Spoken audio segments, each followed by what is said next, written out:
Ok, buenas noches para todos, saludarlos. Bueno, para mí es muy importante terminar ya con el último de los evangelistas. Vamos a terminar con Juan. Pasamos por Mateo, pasamos por Marcos, Lucas y Juan. Juan, el discípulo amado. ¿Ya? Juan, el que nos permitió eh, entender, porque él hizo mucha énfasis sobre la deidad de Cristo. Deidad es el Dios, o sea, Cristo como Dios. ¿Listo? Entonces, ¿quién era Juan? Juan era uno de los más jóvenes de los apóstoles que estaban al lado de Jesús de Nazaret. Y él nos enseña cada una de las diálogos, conversaciones y acciones que tuvo Jesús en el tiempo que estuvo su ministerio. Voy a leer para poder eh, seguir rigurosamente lo que quiero decirles a cada uno de ustedes. Yo extracté uno de los versículos de este evangelio. El primero versículo está en el capítulo primero. Dice, Felipe dijo, hemos hallado a aquel a quien escribió Moisés en la ley, así como los profetas, a Jesús, el hijo de José de Nazaret. Natanael dijo, ¿de Nazaret puede salir algo bueno? A ver, el pueblo judío eh, es muy fiel a lo que dicen los escritores antiguos, los patriarcas, muy fiel a Abraham, muy fiel lo que dijo Isaac, Jacob, y son muy fieles a los profetas mayores. Y los profetas mayores y todo eso dicen que va a venir un Cristo. Y ellos están esperando que venga Cristo. Pero cuando aparece un judío, o sea, uno de ellos, que es hijo de un carpintero, que tiene hermanos, que nació en Nazaret, y este Jesús se, ¿qué? Hace obras, hace milagros, hace eventos como Cristo. Entonces los judíos no le creen. Hay una conversación entre dos amigos, Natanael y Felipe. Entonces Natanael dice, ¿de Nazaret puede salir algo bueno? Es decir, todas las personas ponen en duda de que Jesús, era el que nació en Belén, el que estaba en los templos de Jerusalén predicando, enseñando, ¿sí? El que habitó en Galilea, en Nazaret, que ese Cristo sea el Hijo de Dios. Entonces, por eso lo persiguieron muchas veces, por eso lo vituperaron muchas veces, por eso lo querían hasta apedrear, lo querían, mejor dicho, maltratar, lo querían lanzar por las montañas, por las piedras abajo para que muriera. Y todo eso lo hacía el pueblo judío. ¿Sí? ¿Por qué? Porque Jesús de Nazaret no era aceptado como hijo de Dios y que Jesús no era el Cristo que estaban esperando. Entonces ellos tenían grandes diferencias con Cristo. Mire, yo estaba analizando quién fue el primer cristiano. Yo me imagino que fue la misma María, ¿sí? La mamá de él. Imagínense, embarazada por obra del Espíritu Santo. ¿Y el segundo quién fue? Pues José. Porque él decía, ese hijo no es mío, yo no le he tocado a ella. pero él guardó silencio y todo esto hasta que los ángeles de Dios le convencieron y él asumió el cargo de un padre adoptivo, ¿sí? Con esa responsabilidad que el que naciera es hijo de Dios Altísimo. Y eso lo vaticinaba y lo profetizaba el papá de, de Juan el Bautista, el predicador, el primo de él. ¿Sí? Zacarías hablaba también eh, en el Antiguo Testamento, obvio antes de nacer Cristo, que Cristo nacía. ¿Sí? Y de los judíos nacía la salvación también. Entonces, muy importante nosotros entender cómo un pueblo, como es el pueblo de Israel, que es de los escogidos por Dios Altísimo para esa tierra que fluye leche y miel, para la tierra prometida, este pueblo no acepta la vida cristiana. Miren, muy importante seguirle el registro genético, el registro histórico en el sentido de cuántas intervencionismo hubo sobre esa tierra de muchos otros pueblos, no únicamente de los diferentes imperios que son hasta el nacimiento de Cristo, son como unos 4 o 5 imperios. De cómo otras clases de personas también habitaban e influenciaban sobre todas estas tierras. Y por eso cuando los vamos a encontrar con la historia de la samaritana, es una historia supremamente formidable. Y a mí me parece que puedo traerle con esta historia de la samaritana tantas buenas noticias como muy malas noticias. Sí, y porque tenemos que interpretar qué pasó con Samaria. ¿Ya? Entonces, se les dejo ahí en el primer texto que estamos analizando, que de Nazaret puede salir algo bueno. Entonces, claro, si se mofan también de Jesús. ¿Listo? En el segundo versículo del Evangelio de Juan, reza y dice que Jesús estuvo en el templo. ¿Ya? Dice, y no hagáis casa de mi padre, casa de mercado. Mm, Él, él peleaba porque ya estaban vendiendo legumbres, vendiendo hasta animales, pájaros, palomas y todo eso dentro del templo. Y él desbarató muchas cosas. Entonces no hagáis casa de mi padre, casa de mercado. Entonces esta palabra, el comportamiento de cada uno de nosotros dentro de los templos, no sé, no sé. Cada uno sabrá qué estaremos haciendo. ¿Sí? Vendemos este libro de predicación, vendemos este CD de música, vendemos y vendemos. Pero es para propagar el evangelio, pero es para poder hacer recursos para las obras. ¿Qué es que necesitamos? En Juan es una palabra muy delicada. Entonces, si estamos repitiendo la historia, si estamos esperando que Cristo venga y nos desbarate lo que estamos haciendo dentro de la iglesia, nos lo va a desbaratar.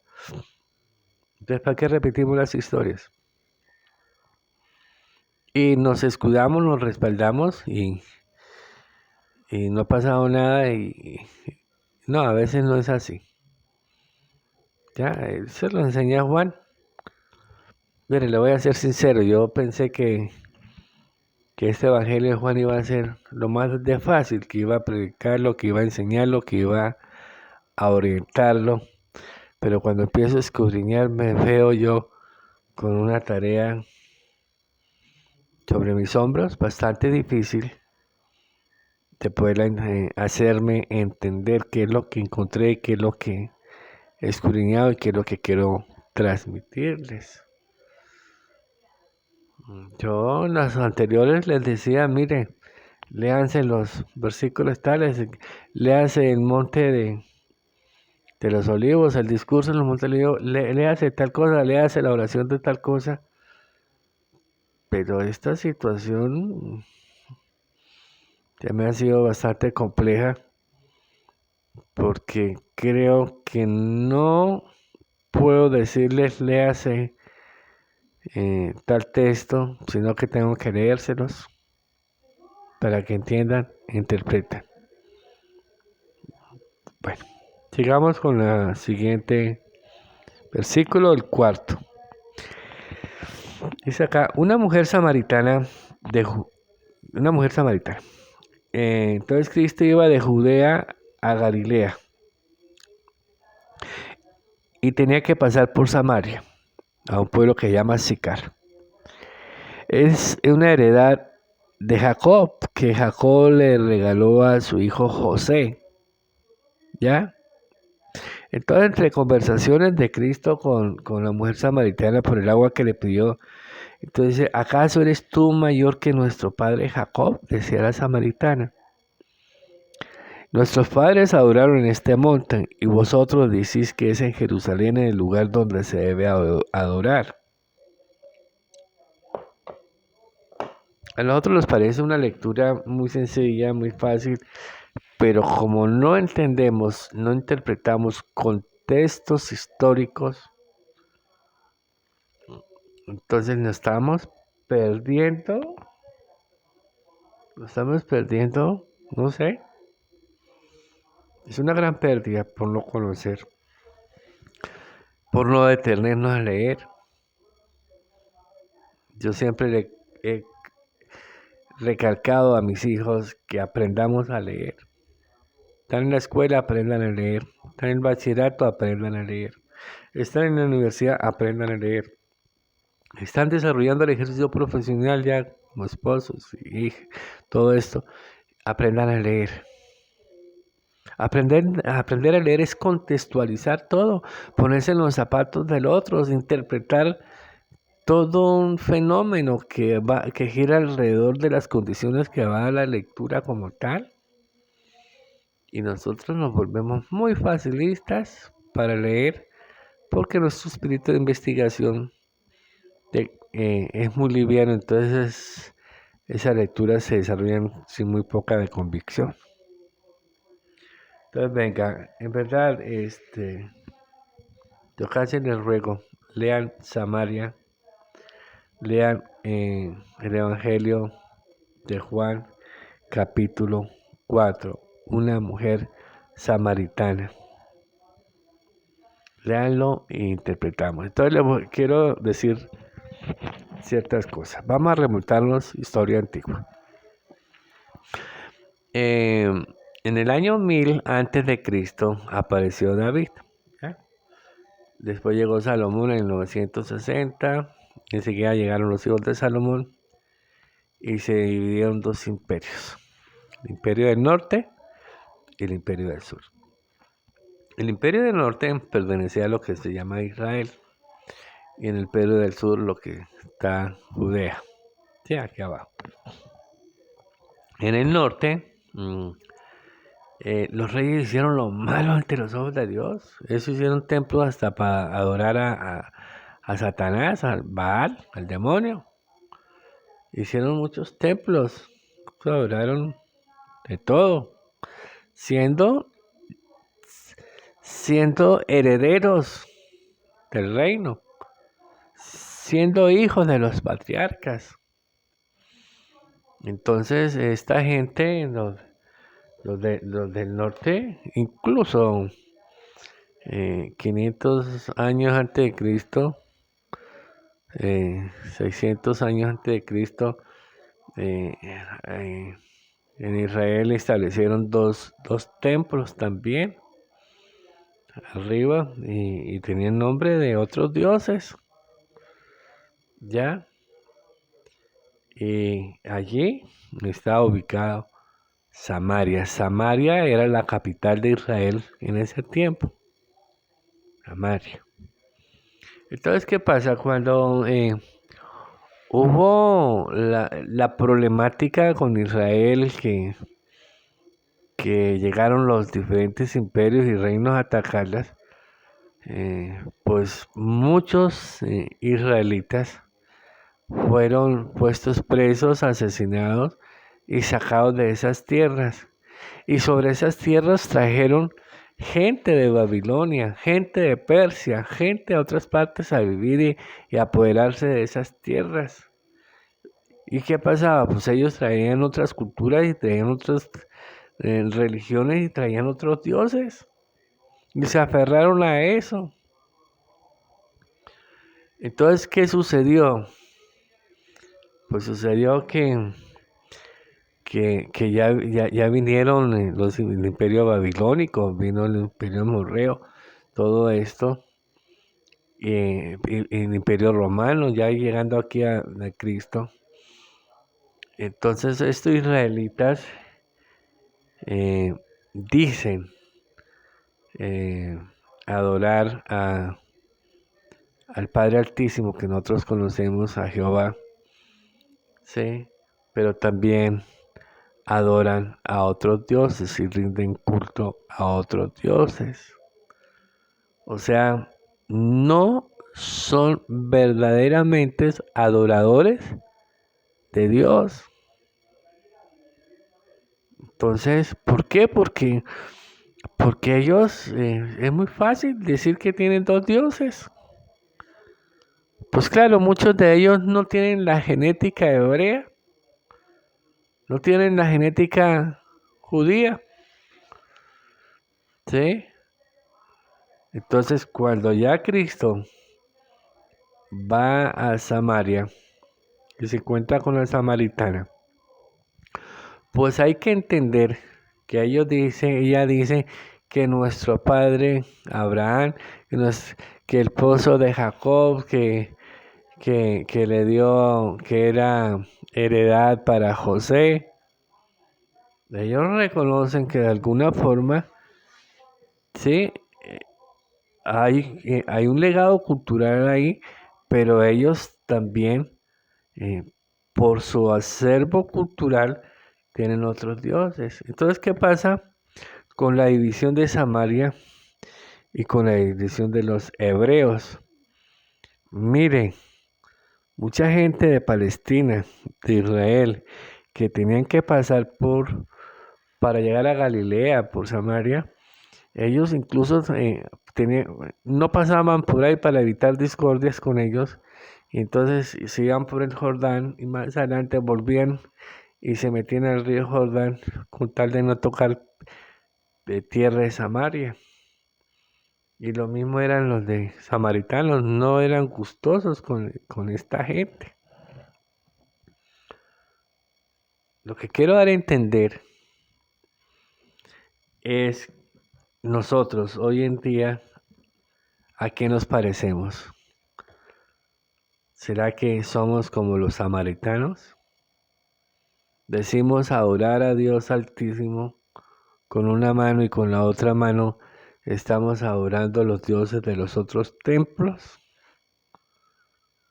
Esto me mueve a mí el piso y me invita a mí a ser más contundente para llegar a cada uno de ustedes en esta explicación,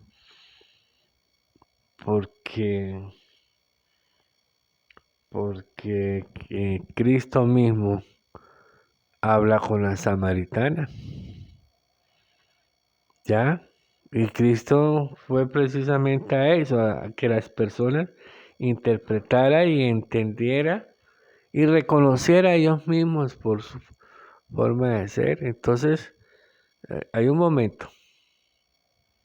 Hay un momento en que nosotros tenemos que tomar agua viva, como dice ahí el relato de la samaritana, para poder tener la vida eterna, porque no podemos seguir siendo, porque Cristo mismo sabe quiénes somos nosotros. Entonces es una gran pérdida. Miren, nosotros, los colombianos, si estos son ellos que han tenido la genética, la descendencia, la historial hebreo, el historial jurídico, el historial de Palestina, el historial de los pueblos israelitas, ¿cómo seremos nosotros que somos eh, la agrupación de mucha genética de muchas partes, de muchísimas iglesias y muchísimos dioses diferentes? Entonces la convicción que tenemos en nuestro corazón de ser cristiano, yo creo que apenas de nombre. La convicción que tenemos de adorar a Dios Altísimo, yo creo que apenas de nombre. Porque es tanto la costumbre, el hábito, tanto lo que enmarca los legados históricos de las familias, que uno a veces hace cosas que ni Dios Altísimo ha autorizado. Bueno, sigo para terminar. Entonces, por favor, revisar ese tema de la samaritana con un contexto bibliográfico y histórico para que podamos entender ampliamente mm, todo el lastre religioso que se vive, que se tiene y somos cada uno de nosotros. Mire, la división de la gente.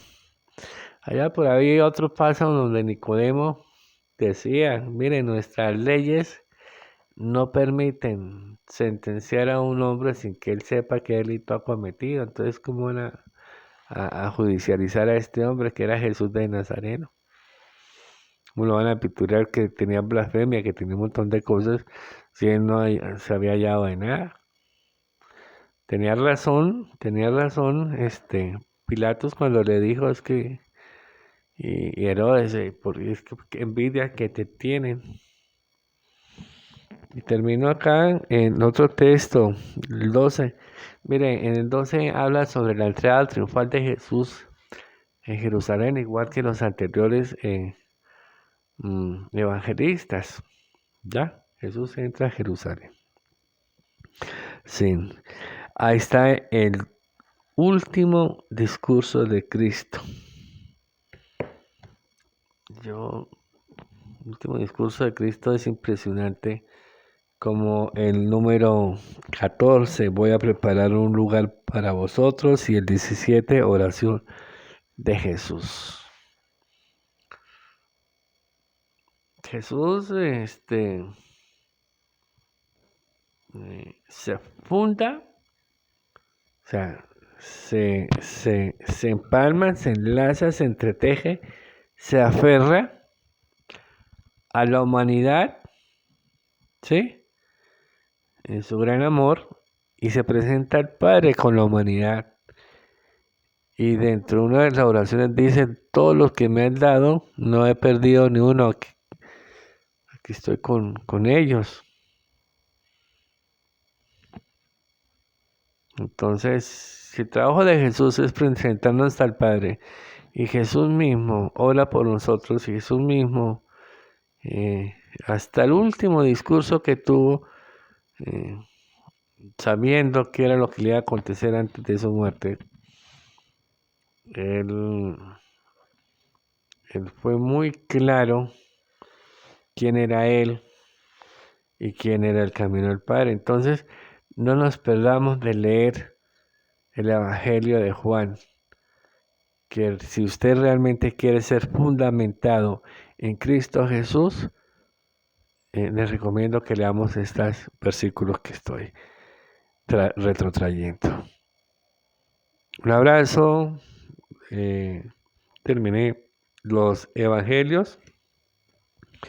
Vamos a seguir con los hechos de los apóstoles en la próxima ocasión. Y el registro histórico realmente terminamos con el Imperio de Roma, porque hasta un ejemplo, 100 años, 70 años eh, después del nacimiento de Cristo, no se volvió a escribir una sola palabra en las Sagradas Escrituras. Y tenemos que también interpretar qué ha pasado con Israel desde el año 100 después de Cristo hasta el 2023 que llevamos, y cuántos imperios han avasallado, qué ha pasado con la iglesia, qué ha pasado con los templos de Dios, y hasta llegar a las actuales organizaciones políticas que tiene Palestina y que tiene Israel. Bueno, un abrazo y me alegra nuevamente, siempre es una alegría poderme presentar ante ustedes, y solo con el cariño de hacer la motivación respectiva de seguir adelante en toda una investigación de nosotros mismos, una motivación de nosotros mismos, un estudiar de nosotros mismos para poder ubicarnos dentro del contexto que realmente nos pertenece. Un abrazo y bendiciones para todos.